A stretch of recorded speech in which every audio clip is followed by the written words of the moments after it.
Welcome to John's Jeep Garage. Today is a quick video on how to remove a overflow bottle for your coolant, or the coolant overflow bottle on a Jeep Wrangler JKU 2016. I'm searching for a micro leak, which I believe was in the bottle. I later discovered it was in the radiator, so I put some stop leak in it. This video specifically will just be the removal and the reinstallation of that bottle. Pretty quick and simple.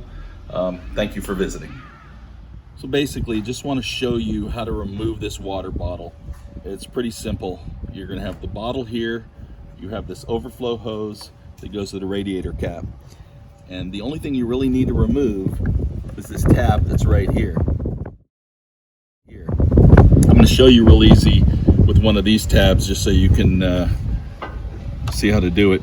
You basically take a screwdriver and you pull up, which is this little piece that expands the inside, which looks like this. Same thing is right there, just this is easier to show you how to do. And when you put it back in, you just line everything up and it goes back in. So take a screwdriver, we'll pop this out, and then we're gonna lift up on the bottle and then remove the hose, and it'll be as simple as that. So I removed this off with the screwdriver.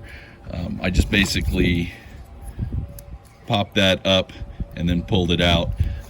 This is the tab for my water bottle that actually fastens onto the water bottle to hold it in place. So this broke off. I'm either going to get a new water bottle or replace this thing, because I think there may be a leak in that water bottle, and I'm going to show you how to remove it. Just pull it up, give it a good tug.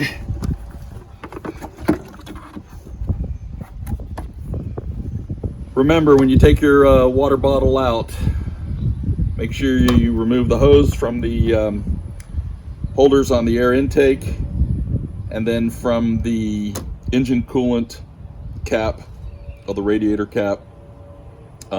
Disconnect it so that you can move it wherever you need to. All right, well, I put a little JB weld right there where that tab broke off. I'm not going to buy a new bottle. There's no leak in this bottle. Put some stop leak into the radiator where I saw a little micro leak that was spraying against this bottle, and show you how to reinstall the bottle. Basically, I connect the overflow hose again to the radiator cap.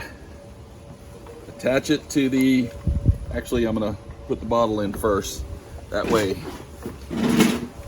I can attach afterwards. Now you see you have the two notches here, right there and right there. I'm gonna put them on the upper holes where they're larger, and then I'm gonna slide them down. And then this little indentation pressure button will snap it in place and kind of hold it there. And then we'll use the fastener to fasten it, just to kind of hold it in place as well. So when I line up the top one, first, the bottom one is in position, so they're both in, and then I'm just gonna push down and it locks in place. So if you look right there, that hole, I push down, it locks in place. Now this is my tab, I'm just gonna put it into this hole, but everything is good. And then I'm going to attach the overflow hose, which is already attached there.